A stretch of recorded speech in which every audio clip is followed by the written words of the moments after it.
Hello and welcome to Unparliamentary Language, a political podcast that unfortunately doesn't have an obscure rule that stops us talking about the meaningful vote for a third time. How are you, Rob? How are you? Yes, I'm very well, thank you. How are you? Yeah, I'm pretty good. We're going to get straight into this, I think, but it's been a bit of a Brexity week, hasn't it? Yeah, certainly. I mean, all things considered, this could have been the last podcast before the deadline. So, we could have been talking about far more fraught things, but all things considered, I think we've now got at least a little bit of breathing room, although, not very much. We'll see. Yeah, I mean, it's nice to know that we're not potentially falling out of the EU without a deal at the end of a week where I will be in France for a bit, possibly. So, yes. So that's good. Shall we just go straight on? So we're not going to do headlines this week because it's all Brexit, I'm afraid. All Brexit all the time, from now until we leave. No, there are some other things going on. There should, by the time you hear this, there should be a bonus episode out giving you some background on the Indonesian elections, and we'll be covering that in future episodes as well. But this week, it's Brexit. It was a big week. Do you want to fill us in on what happened, Rob? Yeah, a lot happened. I mean, the old idiom is that there's, a week is a long time in politics, and this felt like a very, very long week indeed.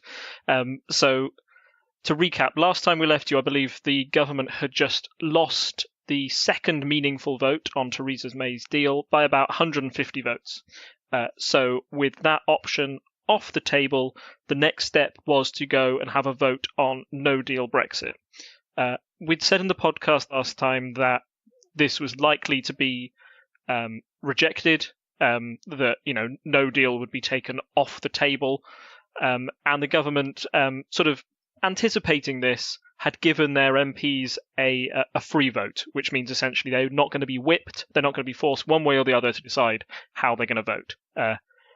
The reason behind this was to avoid a big potential split in May's cabinet and in the Conservative Party in general.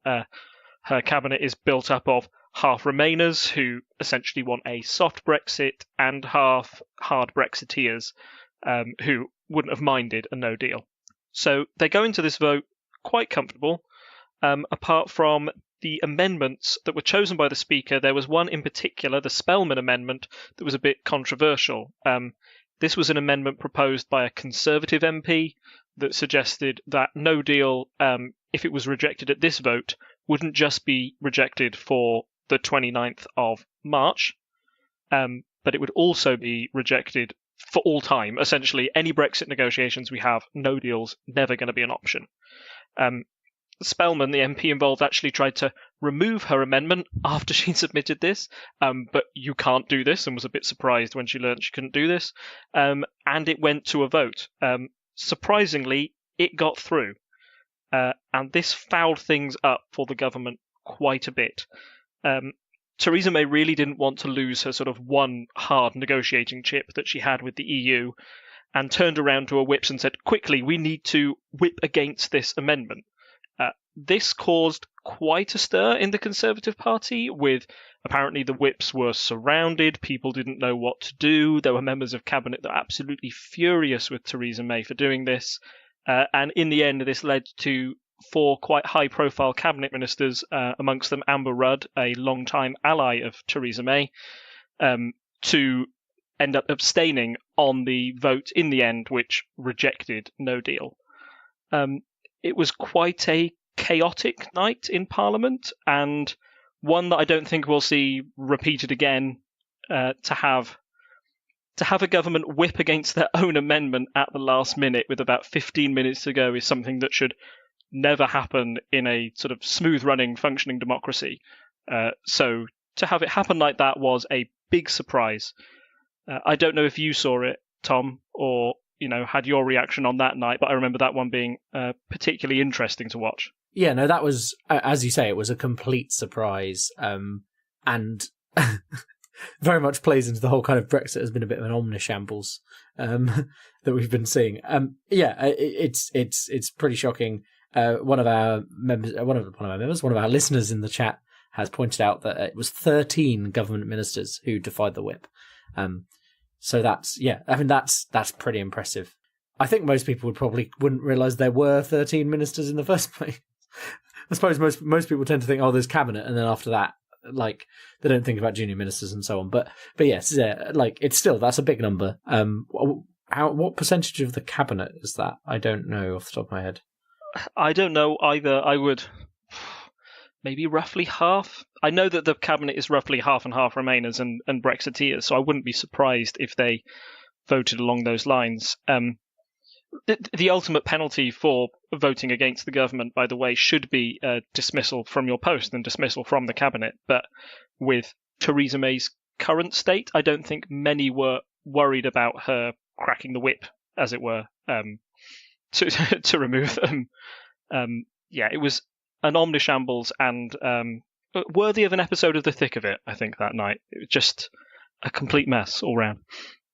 Yeah, no, it was properly, as you say, not mind-blowing, kind of stopped being a thing we could use, I feel, but that was very much feels like that. So we had the Spellman Amendment, and that passed, and then there was then a vote on whether we should have a second referendum. Yeah, this was always the planned way that May had said these votes would happen. So we'd vote on a deal. If that was rejected, we'd vote on no deal, and if that was rejected, we'd then vote on if we wanted a second referendum. So this vote was, I'd say it was more likely the government was going to end up rejecting a second referendum. But there were some key amendments made to the statements that made it a little bit more interesting. Just a little note on how the amendments are chosen. Essentially, the Speaker gets given them and he decides which one he thinks is going to maybe have the most support in Parliament, or he might try and balance them out on party lines.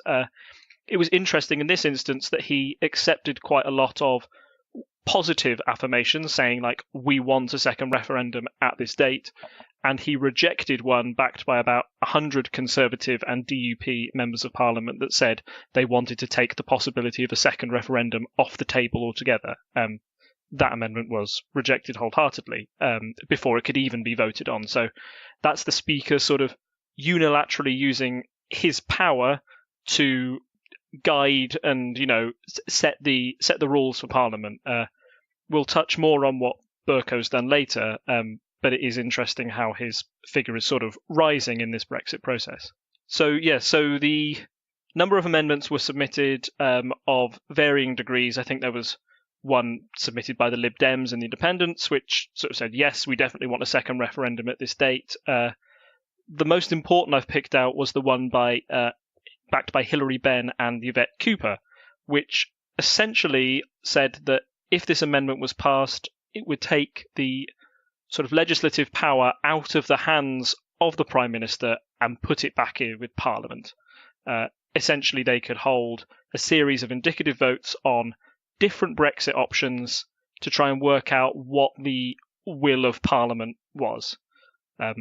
I just want to go off on a slight tangent because I only discovered this this evening. So, do you know what an indicative vote is and how it's different from a normal vote? Not on a technical...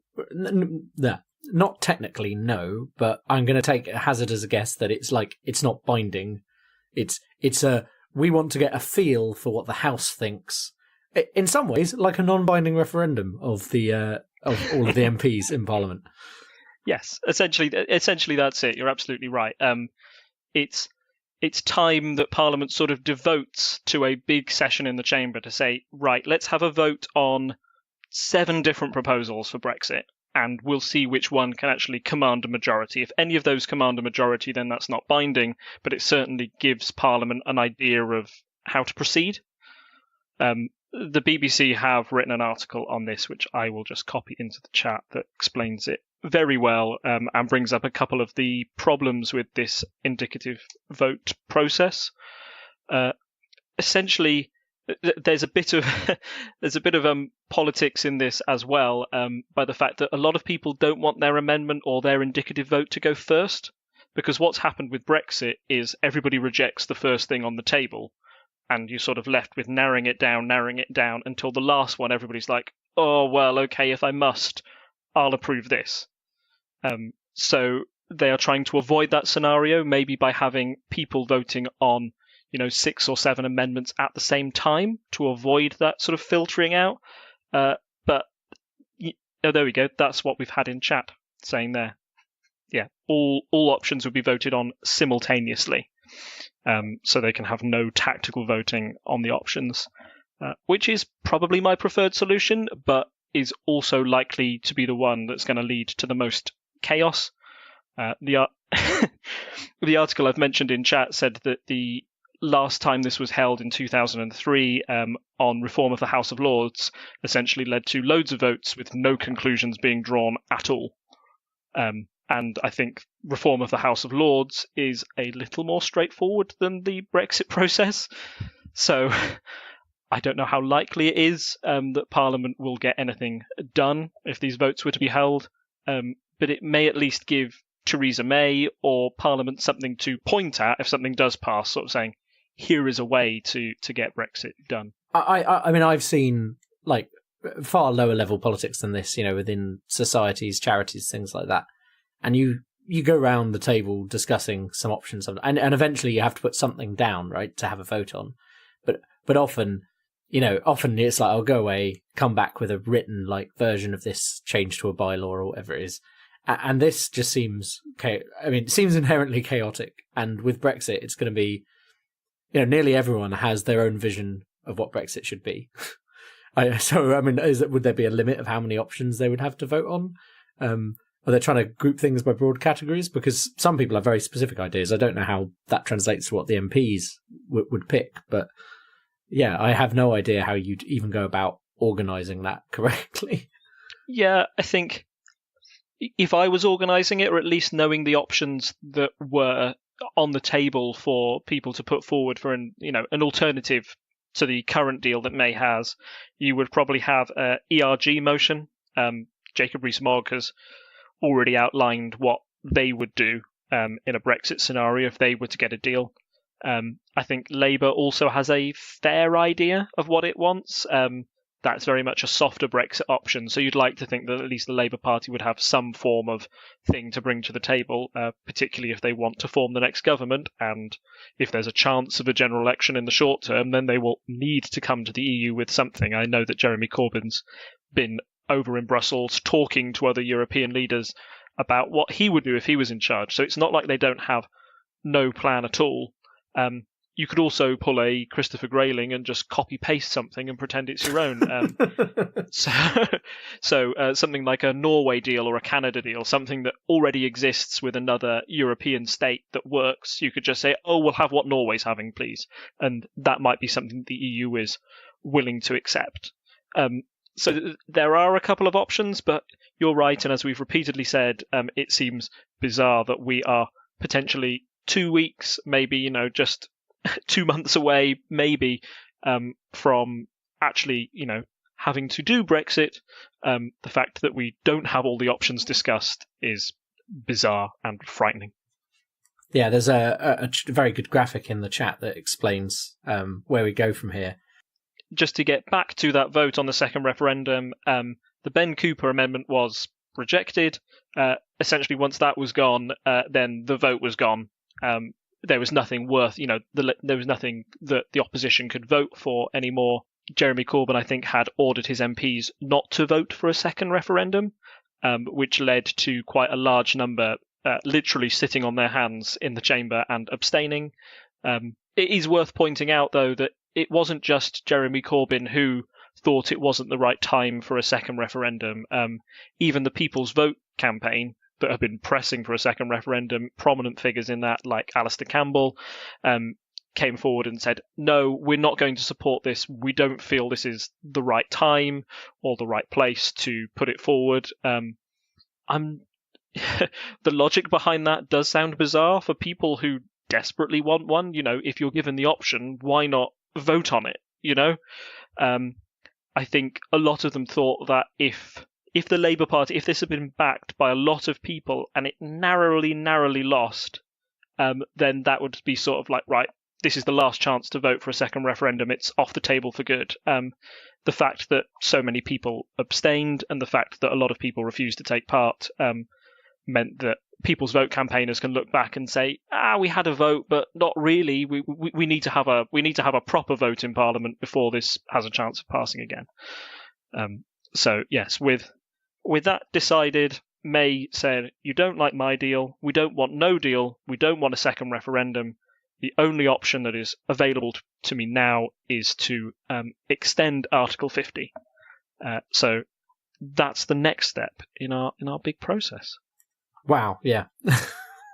Like, we've got this far, and it's hard to put a lot of this into words. I think, like, we always said the 29th was a bit close, and now we've managed to kick the can down the road a bit.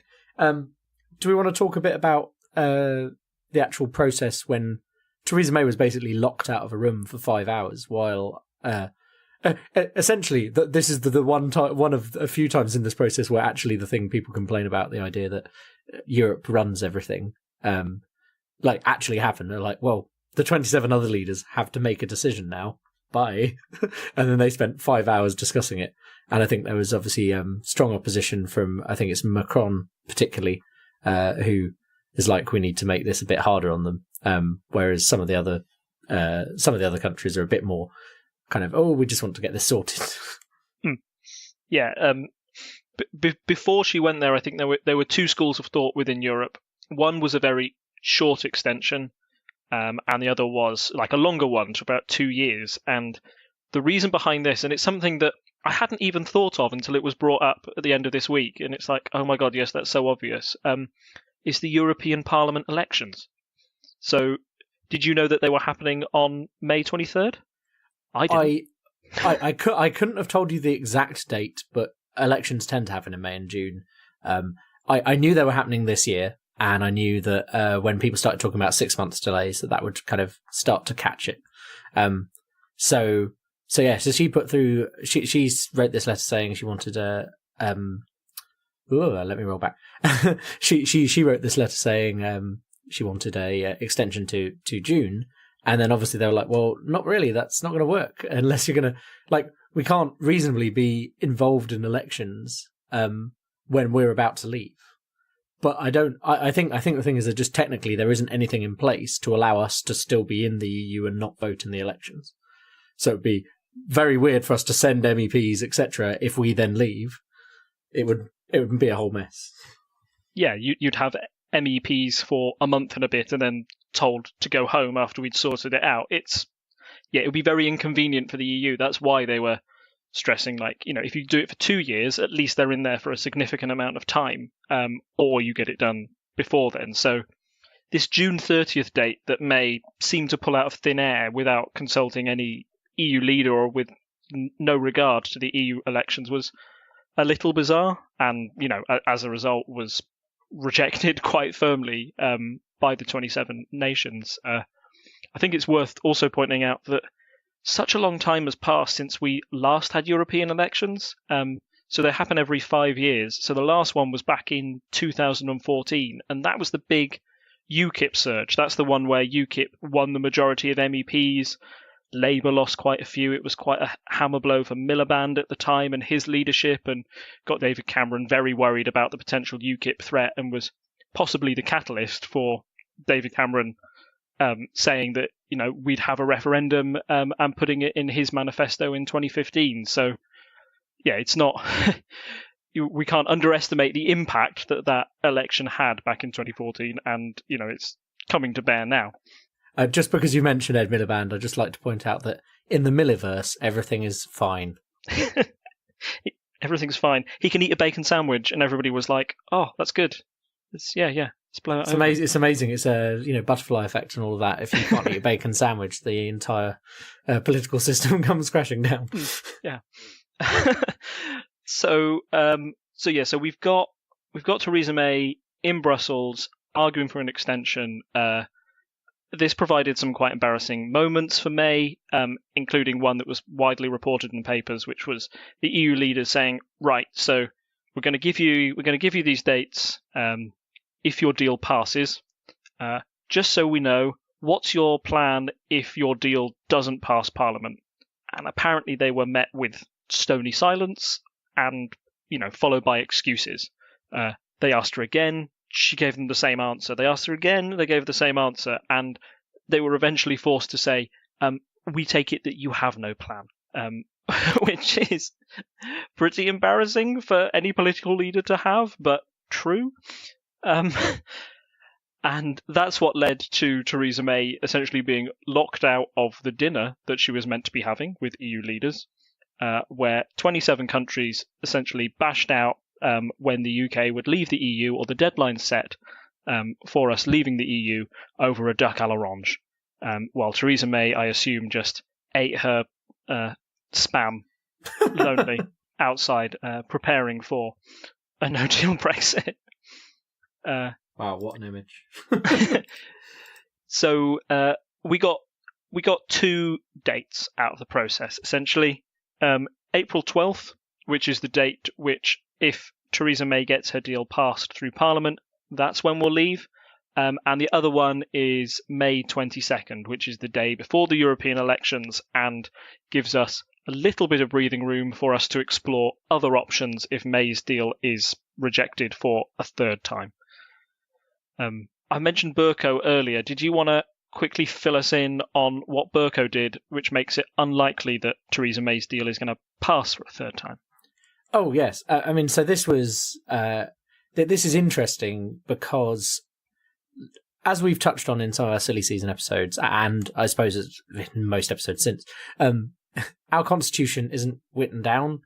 It's more of a series of guidelines as opposed to actual rules.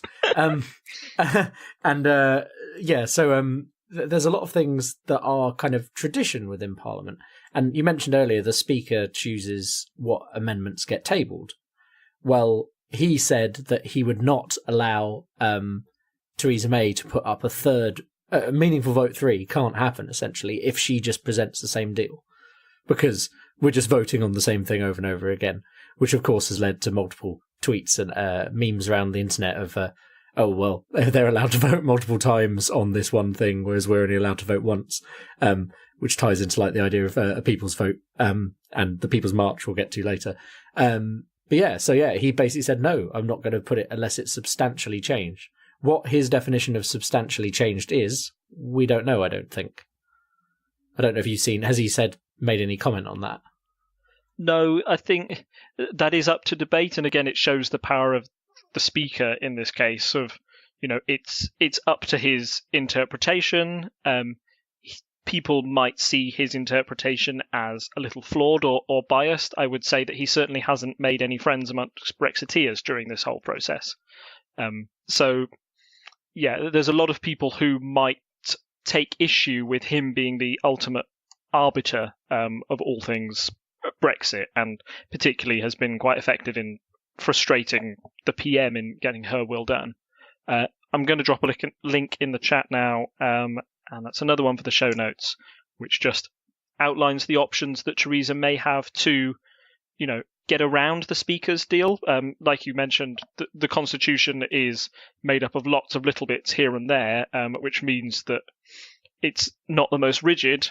Theresa May can find a couple of loopholes. So she could change the rules, she could try and change her offer or change it very slightly, or maybe another more controversial move was changing the Parliament. So we are in a certain session of Parliament, which is started by the Queen's speech. Theresa May could talk to the Queen and convince the Queen to shut down this current session of Parliament and start a new one. So, no, don't worry about that last session. Forget it was a little bit short. This is a new one entirely, so off I go with my same vote again, which would be technically correct, but again, might cause a constitutional crisis because the Queen might not want to be seen to take sides in that matter. She would have to firmly pin her colours to the Theresa May mast, which the Queen has always been quite... she doesn't want to get involved in politics that way. The Queen is meant to be an apolitical figure. So it's not all over for Theresa. I think the... I mean, I've seen a lot of articles this weekend about her being pressured to resign, so it may all be over for her, not necessarily her deal, though. We'll see what happens. Yeah, I mean, it's not over by the fact, she's got 2 weeks. She's probably got until April 12th. I would say that those two deadlines, one represents Theresa May's deadline and the other represents us leaving the EU. If May's deal fails for a third time, if she even manages to get it into Parliament and it fails for a third, then a lot of people are going to be looking at her and going, well, what are you doing here? What are you even trying to get done? If she keeps bringing the same deal and it keeps getting rejected, then Parliament can't function and nobody can move on with this whole damn process. So yeah, I wasn't gonna talk about it much, but those, the Sunday paper rumours about her stepping down as PM have been quite interesting to read. She's certainly a figure that is not popular within her own party, and I'd say that she's not popular amongst the electorate. I read a lot of people comparing this to the time in 2016 when Labour MPs were sort of certain that they'd found a way to get rid of Corbyn. And we all know that in the end that didn't succeed. Corbyn won another leadership election and kept control of the party. I think the one difference between Corbyn and May at this point is that May doesn't seem to have that groundswell of public support. If Theresa May was to enter into a leadership election, although she might win amongst her own MPs, I think the Conservative Party wider membership would probably reject her. And maybe more importantly, Parliament sort of burned up all their chances to remove Theresa May through the law. So the Conservatives tried to remove her. That failed, meaning that she had at least another year before she could be challenged again. Parliament also tried to remove her through a vote of no confidence, and that also failed. And I think if there's one thing that we've learned about Theresa May is that she won't do something unless she absolutely legally has to. She's repeatedly sort of ignored non-binding votes from Parliament, about no deal. She still threatened no deal, even though Parliament was, quite comprehensively against that. She doesn't seem to be a woman to resign, even when all the signs, and I mean literally all the signs, are pointing to her to resign. I've never known a Prime Minister to cling on to power in quite this way, shape or form. And if politics was normal, if we were in normal times, I still maintain she would have been gone months ago. However, we are trapped in this hell where one person just won't move. They won't go, Tom. They won't go. Why won't they go? I suppose a question I'd like to throw at you here, though, is presumably the reason she wants to hold on to it is she thinks she's shown her stubbornness at her speech last week. That, firstly, it's a lot of gall to call a nationwide speech, delay it for 15 minutes, which I know happens fairly often. But we were tuned in, a bunch of scout leaders while the scouts were doing something. We were on a laptop in a back room, trying to watch it.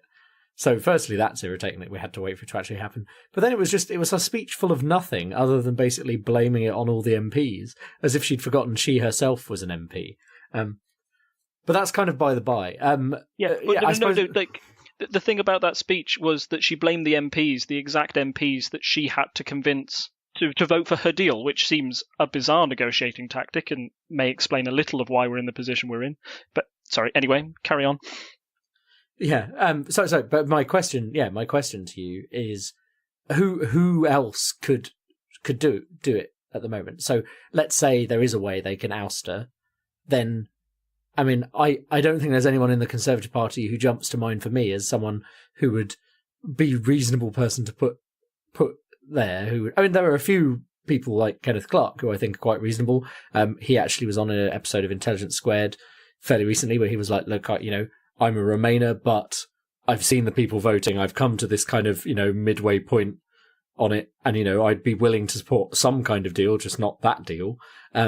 But, I don't think he's in the limelight enough to be someone who would be picked by the Conservatives to lead them. So, who else could do it, I suppose, is the question. Who would you put down as a suggestion? Because I know the papers were suggesting Gove, and that sounds like an even worse idea to me. Yes. The Conservatives' secret weapon is Michael Gove, which... He wrote about it once in the Times, so therefore he can do it. He did. That cartoon is one that should be, I think, printed out everywhere. and shown to every child in the nation. It's just the perfect encapsulation of Michael Gove for what he's done. He appears to be the answer to everything, no matter what the question at the moment. Yeah, you're absolutely right in saying that another reason why we're in this crisis is that no other leader or no other person has really stepped forward as somebody who can unite the Commons, and it shows a fundamental split in the Conservative Party. Theresa May is not in a good position.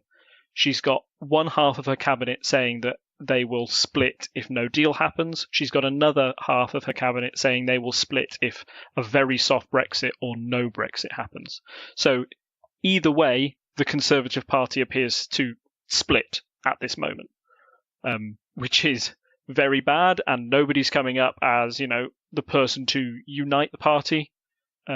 That being said, although I've said this in the past, and I acknowledge that Theresa May has a very difficult job, but this has happened on her watch. She's done very little to stop it and has really struggled and seems to have done very little to try and keep her party together.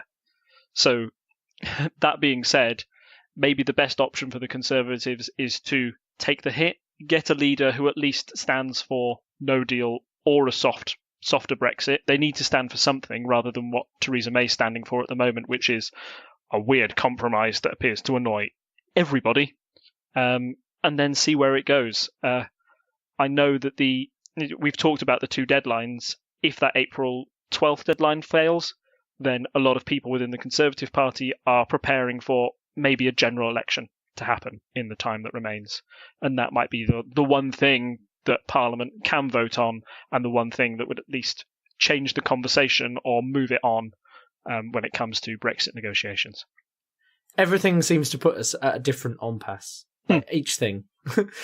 Yeah. There's always some other spanner in the works or some other problem, and I'm not really sure where things are going. And yeah, I mean, that kind of leads to being frustrated about things and not really having a good way of showing that necessarily. Probably leads into our next topic, which is discussing the Put It to the People's March that happened on Saturday, i.e. yesterday. So I know you attended. So when did you... So the first thing I'm interested in is, when did you make the decision to attend the march? Was it before all of this happened, or was it sort of as a result of the series of votes that appeared the week before? So I would have probably gone on prior marches if I'd been free. As you know, I'm often quite busy at the weekends, packing in all this stuff with scouts and so on. So there are previous marches that I would have gone on because I knew some people going, and I wasn't able to.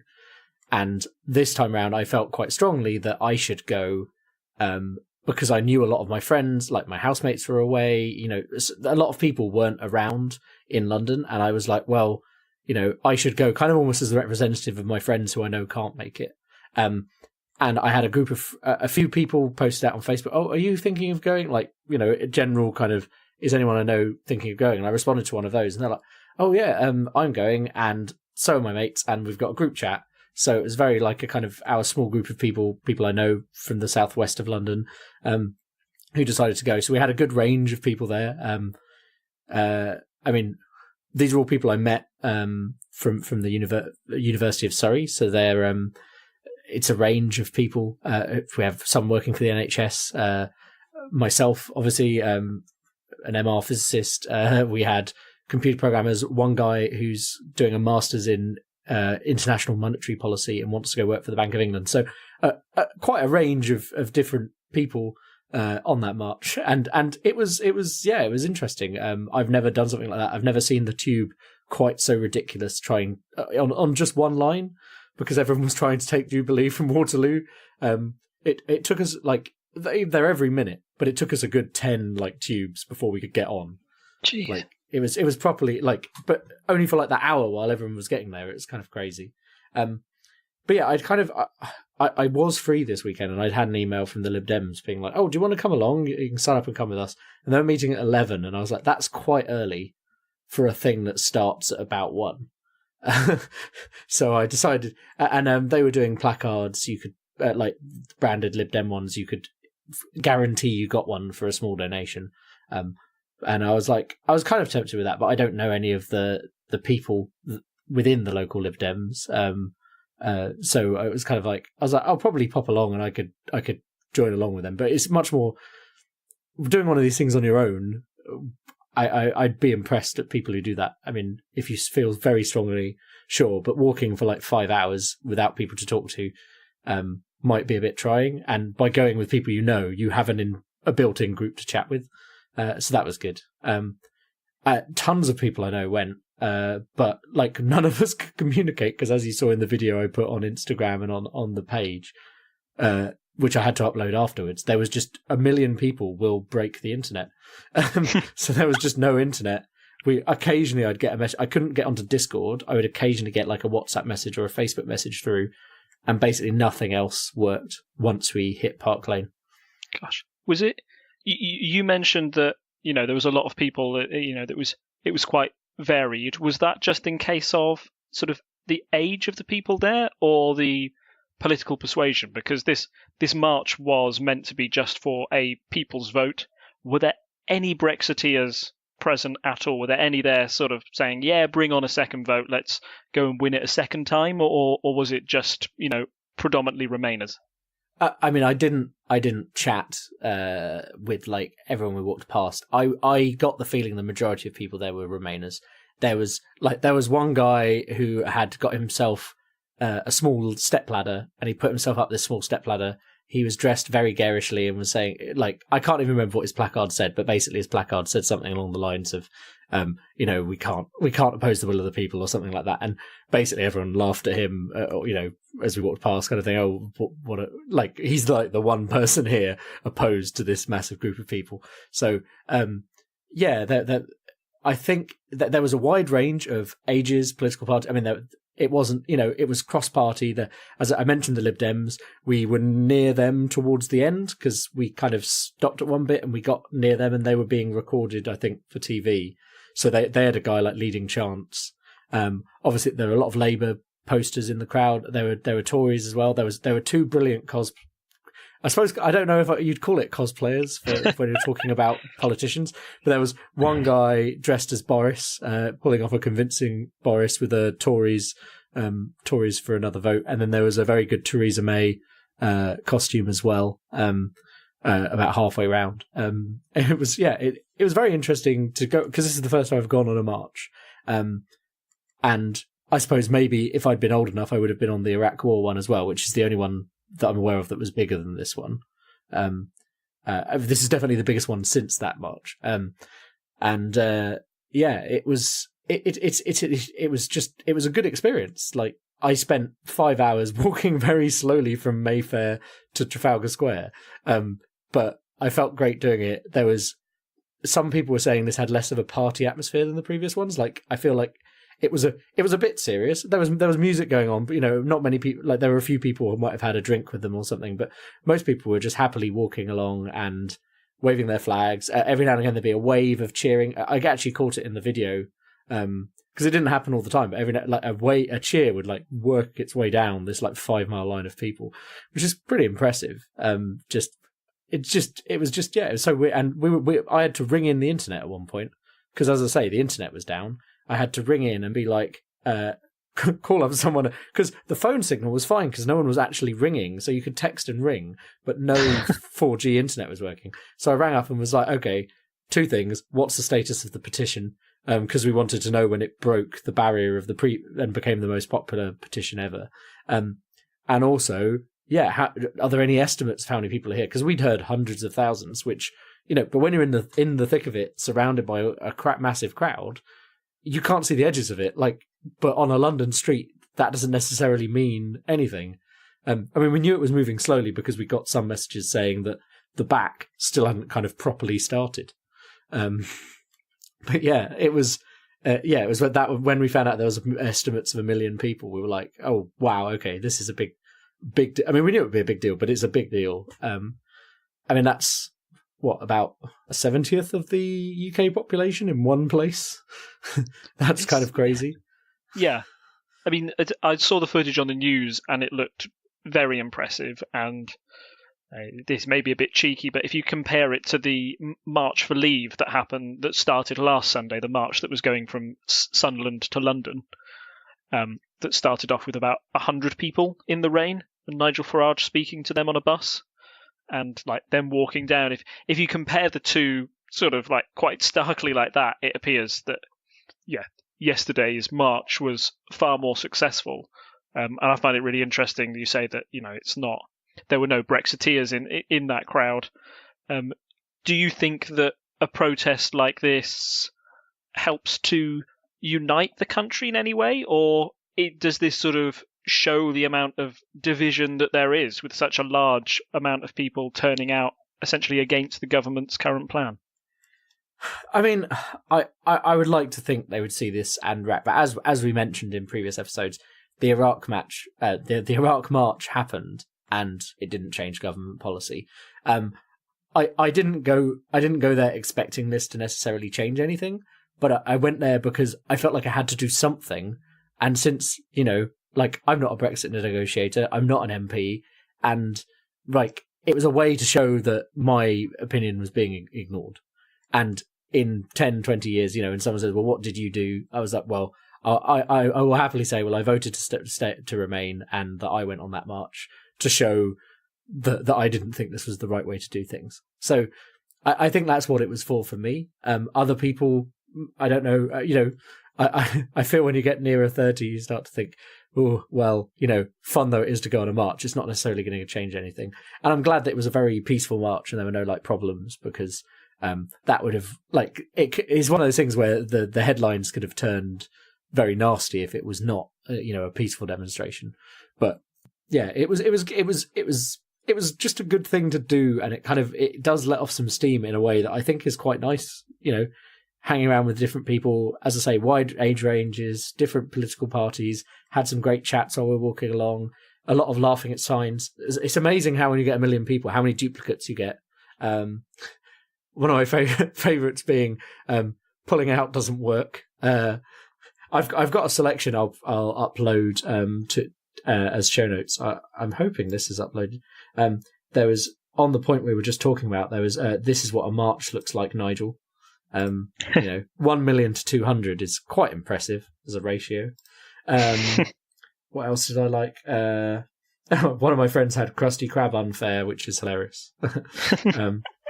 At the start of the march, there were a load of in case of hard Brexit break glass with Irish passports inside that someone had stuck up. There was Alexa, stop Brexit. That's quite good. Oh, this is all very discombobulating, which I just feel was that's quite good. Sorry, I love that. Yeah, the Pikachu one. The Pikachu one's incredible. Then there was a load of them along the lines of, look, I'm British and I'm marching. That's how bad this is, or a variety of those.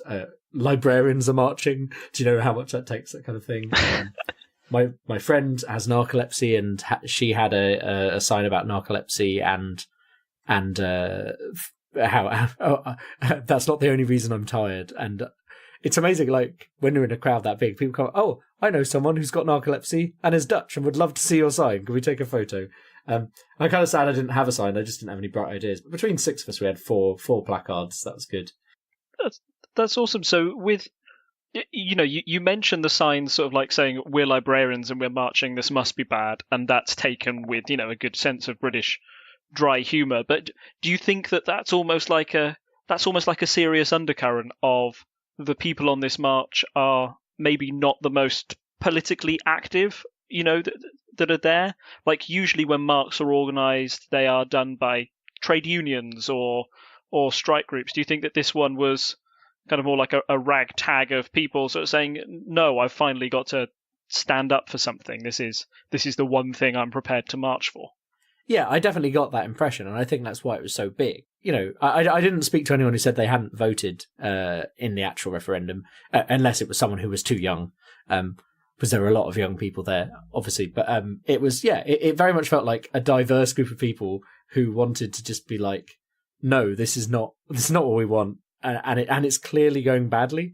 And I feel like, back to your question from earlier, I feel like had the shambles we saw over the last few weeks not happened, there probably would have been less people on that march.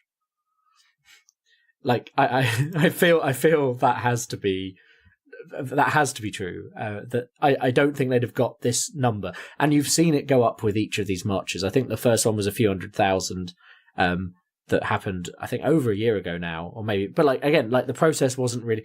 Now it's crunch time. Suddenly, 1 million people will appear and be like, "Look, this is not okay," and you can't really get much more than 1 million people on the streets there. It's like that is almost at capacity. I mean, we know the Iraq war one was a bit bigger, but I mean, most people didn't actually even manage to get down to Westminster and stuff for the speeches.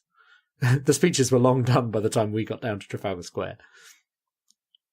So you missed the speakers down at Trafalgar Square and Parliament Square. I was going to ask you about those because it's quite interesting, the selection of politicians who chose to attend and those who didn't. So at the start of the march, I believe they had Sadiq Khan, Tom Watson representing Labour, Vince Cable for the Lib Dems, and I think pretty much every independent group MP was there because it's kind of, their deal. That's what their whole point for existing, yeah.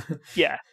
But maybe most notably, Jeremy Corbyn wasn't there. Having a look at his Twitter yesterday, he was in Morecambe, promoting the local elections, which are happening next month sometime, apparently.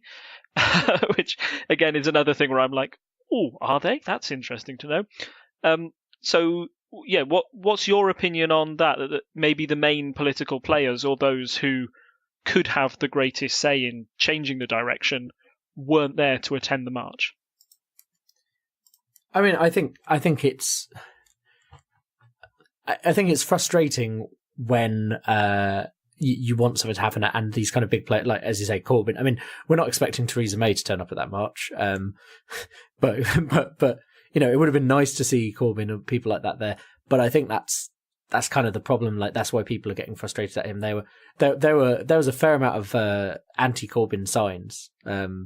Like not necessarily full on get rid of Corbyn, but like, he needs to make up his mind and listen to us kind of signs, which were presumably held up by Labour voters. I mean, I don't know. I didn't go and interview them all.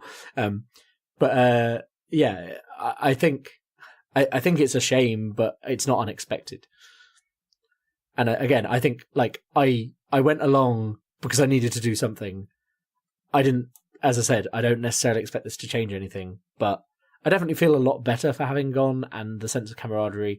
Like when you're being ignored by what's happening, it's great to it's great to like go and do something like that. It shows that it's not just a few people who are annoyed about this; it is a lot of people, and I think also it shows that to the rest of the country as well. People who couldn't make it but voted Remain and are like, And we've discussed this before with the deal. Like, I have been willing to, while I voted Remain and would love to stay in, if we could just click our fingers and make that happen. This vote happened for some complex reasons that involve people being feeling like they weren't having their views aired in Parliament and so on. And I've been like, it's okay if we have like a decent deal. I'm okay with that, even though it's not what I originally wanted. But it seems like the process has been such a shambles that I don't trust anything they're doing now. And I think that's the point I've got to. It's like, if they'd gone and done a deal, said, oh, we'll have a 3 years to not immediately invoked Article 50, which already worried me. But then, if we'd gone and got a deal, it come from it past Parliament, I'd be like, okay, it's not what I chose, but it's better than no deal. It's better than, I'd have to deal with it, essentially. I mean, we'll have to deal with the outcome, whatever it is. But I think there are certain outcomes that I would very much like to strongly say, let's not do that, please. And no deal is one of them. And yeah, it was a way of venting that because I can't really put it all into words. And going for a march and shouting some things and joining in some chants definitely makes you feel a bit more like, at least you're not the only one screaming into the void. Yeah. Well, yeah. Well, I mean, this is a throwback to another podcast, but welcome to the world of sports. That's what it makes you feel like. Join it. Supporting Coventry City is like screaming into the void sometimes, but never mind. talking about screaming into a void, I think that's the way. So we've touched on the petition as well, and I think I explained that to one of my friends. Like, oh well, I've signed it. I believe you've signed it as well, haven't you? I think. Yes, I have. Yeah. In fact, I signed it before we started having all these problems. So I signed it when it was on a few 100,000, and you get an email to check that. Because one of the things that's been appearing, that there was a bit of kind of anti-petition propaganda going out during the week, where people were saying, "Oh, they must just have these bots doing it." The thing is, there's the BBC did a very good article on it, actually explaining that that there aren't bots doing this, because this is actually essentially the gold standard for how you run a petition. You have to have a known postcode within the UK and then have a registered email address. And various people being like, "Oh, look, I can just send as many things as I like." But that's not how it works, because you're only allowed to use a unique email address once, and you have to have a valid postcode. I'm not saying it's impossible to game that system. It's very hard to do with bots. When I did that, I got my email almost instantaneously, and a few other people I was chatting to about half an hour later were like, "Oh, I still haven't got my email," and it took some people a day to get their email through, just because of the sheer amount of signatures going through. And it's still rising. We're over 5 million now. So that's what I think 4.2 was the previous one, which was the Brexit. The one directly in the wake of Brexit, yeah. Yes, but it was actually set up by a Brexiteer because they thought they were going to lose. It was one calling for a second vote, and then obviously loads of Remainers jumped on it as soon as the result was known. But this one has achieved this in a week and a half, whereas that took 6 months to get 4.2 million. Also, Andrea Leadsom, I believe, said, "Oh, we won't pay attention to it until it gets to 17.9 million or whatever the exact number was." And so I feel like everyone should go out and sign it just so we can make Andrea Leadsom eat her words. I mean, that would be pretty, if you got more people clicking that petition than voted one way or the other in the referendum, I think that would send a very clear sign. Again, would it achieve anything? I'm worried it wouldn't, but at least you could be like, "Look, I'm one of these people who made this point," and again, I think there's sometimes you just need to do something, and what other means do we have? I'm not saying we should storm the Houses of Parliament or anything. I'm saying clicking an online petition or going on a protest march is a very reasonable way of showing your displeasure with what's happened. And I think what's really shown is the number of people. I mean, it is about number and it's about engagement. So much of politics is about, we live in a democracy where anyone can vote, but a lot of people choose not to, or choose not to get involved because they feel that they don't have the knowledge, or a lot of the time it's the desire. And I always think of politics as almost like a series of gates. It's very easy to go and vote at the general election where you've got the most knowledge or the most incentive to do so, but it's harder to sort of go on a protest march, and then it's even harder then to sign up to a political party and actively campaign when so many people are doing other things with their lives. It's got to be it's passion or something you really want to devote to. So when so many people from all over the country decide enough is enough, and no, I'm going to take time out of my weekend to make the coach trip to London to go on this march for 5 hours of my time, like you mentioned, you're usually busy most weekends, that shows the amount of frustration that's built up. It's not just about numbers, it's about how many people are willing to take that extra step to make a stand. And like you said, although I think that it ultimately won't make a difference to how Theresa May thinks, it certainly piles the pressure on her and makes her very aware that there's a large number of people in this country who certainly reject the way things are going at the moment, and they're the ones making their voices be heard the loudest at this time. I think Brexiteers, although they, I mean, we haven't discussed this, maybe I'll just pose the question to you now. So this is obviously a big boon for Remainers. What do you think petitions and marches like this do for the views of Brexiteers? So I definitely think that there is a subset of Brexiteers who feel like we're trying to take it away from them, which is the same kind of feeling we're having when we go on these marches. And so they will be angry about it on Twitter. Why are they marching for this? We voted to leave. Leave means leave. That kind of thing. I would like to think there's a group of people who voted leave originally and now are also as annoyed with this whole situation as we are, and maybe have changed their minds and are now on the Remain side. I mean, I think if you've made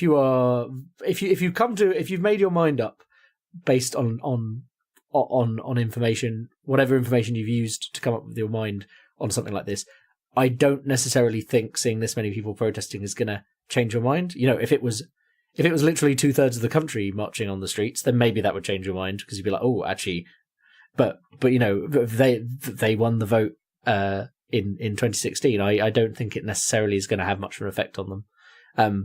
And also, again, there will be a subset of that group of people who will feel like they're being ignored if we get our way by managing to stop this.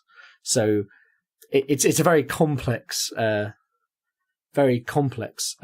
issue. And yeah, I mean, I've had some interesting conversations. I mean, I've had some discussions with people about Brexit, and one person was saying, you know, started doing the democracy arguments and things like that, and I'm like, there are certain things I won't stand for, like saying that the EU is not democratic because you can't choose who Donald Tusk is the president of it. I'm like, yeah, but you don't get to choose who Theresa May is. Like, the Conservatives pick that.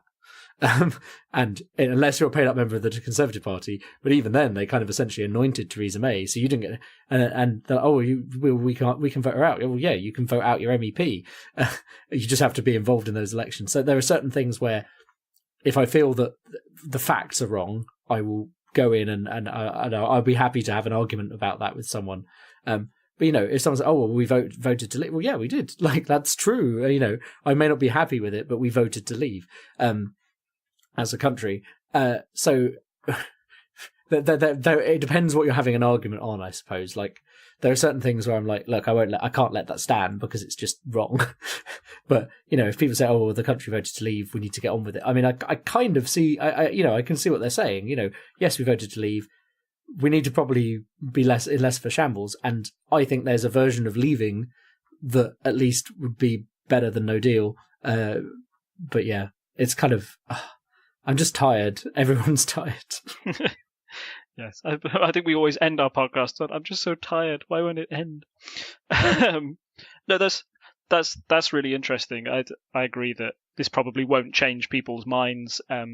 My worry, although you can't help this, is that it might harden Brexiteers' hearts almost in a way, or that there's this, there were a lot of people out there who we know who voted, to leave during the referendum, and they maybe weren't the most vocal people. You've got this idea of the silent majority, or the, quiet Tories, people who hold a set of beliefs personally, but are, maybe reluctant to air those views in public for fear of what reaction they'll get. It's interesting how things are going down. I think it's very interesting that we're not seeing counter marches to this stage. There have been some. We talked about the stark difference between the Farage one and this one. It may just be that Brexiteers are, it's hard to say, I don't want to say less organised or less proud of the way things are going. I think maybe to sum it up best, there was a picture on the front of the Telegraph, a Brexit supporting paper that showed a woman with a placard the day after Theresa May had lost her second meaningful vote, and it just said, "Brexit not going well, is it?" Yeah, and a Sky News poll said that like 90% of people said that the Brexit negotiations had been a national embarrassment for the UK. So I think even if you are if you are a Brexiteer, you're at least unhappy with the way things have gone now. Somebody in the chat has just posted the counter petition that's going on for the Brexit side, and that's got 97,000 votes at the moment. So yeah, the difference is stark. I think Brexiteers, even though they have a strong desire to leave and, won the first referendum, I think maybe they are, unsure of the way the process is going at the moment, and given another choice may want to adjust the way like the Brexit is going at the moment. I think it's just worth mentioning that petition. We've said before that, so I mean, Remain is a simple choice, right? You stay as we are, no change. The the Leave side is split up into a range of views, and this was not captured properly in the referendum. It was just leave or stay. And that one there is the reason I think that petition hasn't got as many votes. It's not saying it's saying honour the referendum result, leave deal or no deal on 29th of the 3rd, 19, which, as we know, is now not happening because we have an extension. But it's like, it says we voted to leave. This wasn't dependent on a deal, but rather just leave. And I think, while that, yes, technically that's what the referendum was, I think there's a lot of people who, within Leave, who had an idea of what Leave was to them, and it wasn't going with no deal. Maybe they hadn't looked at the options when they voted, or even if they had, like, they assumed there'd be some kind of, exiting process that wasn't just fall off a cliff edge. So I think that's the problem with those kind of, like, there's no single voice on the Leave side, whereas Remain, as I say, is very simple to explain. We'll just stay as we are. So that's probably why there isn't a massive petition from the other side, because no one can agree on what it is. And that's why we're in this mess at the moment, because the MPs can't agree, people can't agree, regardless of how they voted. So shall we move on to a quick polls update? The first thing that jumps out at me is this is where we've started to see. So Labour started to fall down start of February, and we were saying, well, Conservatives keep going higher and higher, and we don't understand with all these problems. We've started to see that turn against Conservatives as well. Now, Labour are still dropping as well, but the Conservatives have finally started to have a drop. And you'll see there's a rise in Greens and UKIP at the bottom. Lib Dems have kind of plateaued. So that's interesting that finally all of this mess is starting to hit the Conservatives' polling numbers, which I'm still surprised it took this long. But it's interesting. I don't know if Labour looks like it's starting to slow down, but they're definitely below at the moment on the average. If you look back, last time we mentioned this +10 Conservative poll, the following poll after that was Survation, and that was +4 for Labour. And then we have a few +4, +2 Conservatives. So definitely looks like that strong Conservative lead has been destroyed by the last few weeks' worth of Brexit shenanigans. So, I mean, that would be my take on it. Maybe you have a better view of it. No, I'd agree.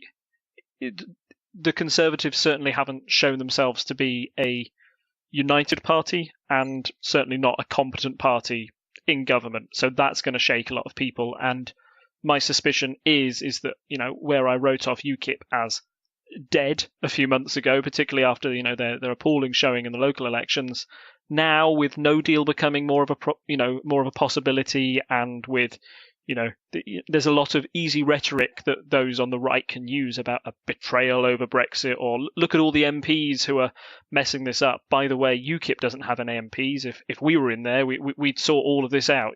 They can use that narrative to try and gain a little bit more popularity, and that's always going to leak votes from the Conservative Party mainly. The big story, unfortunately, is that where Labour were neck and neck, the trend graph at the top does show a notable decline, even though you said, I think you're right that decline does have a ceiling. It does have a floor that it's not going to go below. It's worrying times that also people may view that the opposition isn't in the best state either. We've touched a little bit on Jeremy Corbyn's stance on a second referendum, and I think relationships between remaining left of centre people is strained between Jeremy Corbyn. The fact that we could have a general election within the next month certainly is a little scary when you think of the two possible choices we might get, at least amongst the two main political parties. There might be quite a few people who would struggle to work out who they're going to vote for in that situation. And yeah, I don't think these polls spell good news for either of the two main political parties. Although the Conservatives sort of win it by default at the moment. Yeah, and I think it's kind of frustrating that we're in, the rhetoric that's been going around in the papers the last week is very, very kind of, it's harking back to, and especially if you look at the analysis on Twitter and other places, it harks back to when Thatcher went down in the early 90s. But the polls, the Conservatives are still doing well relatively. So it wouldn't surprise me if we had a similar situation. History repeats itself every 20 years, that old adage. or every generation. So it wouldn't surprise me if we had Theresa May. I mean, she's already said she's not going to continue to the next general election to her party, but I wouldn't be surprised if she goes down soon over Brexit, and then we get someone else come in, and somehow the Conservatives manage to kind of sneak through another minority government before we swing back to Labour.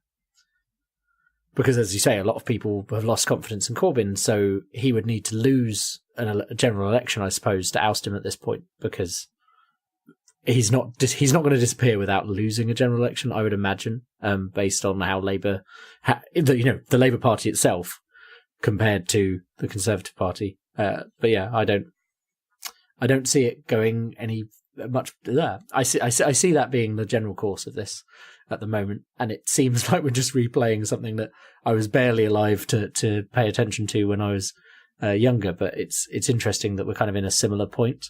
I don't know if that rings true to you. That rings very true to me. That's precisely what I think will happen, or is a high likelihood. I think the one thing that's an unknown is how the campaign goes. In 2017, if you'd asked me a month before, I would have said Corbyn would have stood no chance and that it was a landslide. And we saw a leader, a prime minister, sort of self-destruct on that campaign trail while Jeremy Corbyn's ideas, caught the public imagination. If he's able to do that again, then it's entirely possible that he could win. I think maybe the one big obstacle he would have in a next general election is that he's had quite a lot of time as Labour leader now, and enough time for people to make up their minds. Back in 2017, I thought very few people actually realistically thought he could win. The maths just wasn't quite there. Now, where it might be an actual option that he'd win, people may rethink their votes and, may split them to third parties, fourth party preferences. I certainly don't think that we would see a repeat of the massive two-party politics we saw in 2017, where a lot of people either voted Conservative or Labour. I think politics is far more fragmented now, and particularly the fact that Brexit could split both main political parties down the middle might lead to quite a chaotic general election, if that be in 2022 or if that's next month. We'll see. Yeah. And yeah, I think it would be, while I get that it would be chaotic, I think I'd rather have a general election in the nearer future before because I feel if we give this enough time, the two main parties would recover to the point where they'd be the two things on the ballot. I like the idea of there being more opportunity for the smaller parties, the Greens, the Lib Dems, the independent group, whatever they do, having an opportunity to be on the table and some kind of interesting coalition going on would make, I think that would help break this kind of back and forth two-party politics we've been having. And personally, I'd prefer that we did that. And also, as we mentioned before, alternative vote, please. But yeah, I think that would be interesting. Maybe I'd have to eat my words if that actually happened, but I feel like it would break up the kind of swing back and forth that we've had in the past. I think it might redraw political lines at least. In 2017, Brexit was an issue that was bizarrely brushed to the side. I don't think you can in the next general election, particularly if it happens with the deadline looming so close. It would be run entirely on Brexit lines, and we know that that's already splitting both parties. So, yeah, we'll wait and see. Yeah, and on that note, I suppose, yeah, we should end this so I can get this edited and out early in the week before everything changes, because that's how it's been. Yep. I don't think we don't have any plans to do any emergency podcast. I think the fact that it's been pushed back, the date, means we do have a bit of breathing room. We may well have to have some kind of emergency podcast then when it happens, but for now at least we can stick to our usual plan of fortnightly episodes. As I said, there's the special will have gone out just before this with Evan talking about Indonesian politics, and hoping to focus on that after April the 17th. But I suppose it depends what happens on April the 12th with Brexit. But we will definitely get round to it near enough to the result of the Indonesian elections. So that will be interesting, looking at politics from somewhere else in the world that I'm not very familiar with. I learnt a fair amount.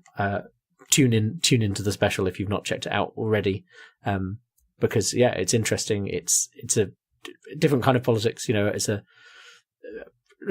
yeah, it's just different. I didn't know anything about it before I had that chat, so it's interesting to hear all of that, and I hope our listeners enjoy that, kind of trying to diversify our view of politics. So yeah, thank you for coming and listening to our little political podcast. As always, you can find us at parliamentary.observer for our website, where all the show notes are. You can always find us on Twitter at Unpal Podcast, as well as on Instagram, which is also Unpal Podcast. You can find us on Facebook as Unparliamentary Language. You can find us on Reddit at /r/unparliamentary. And until next time, it's goodbye from me. And it's a goodbye from him. Bye. Bye. Bye. Bye. Bye.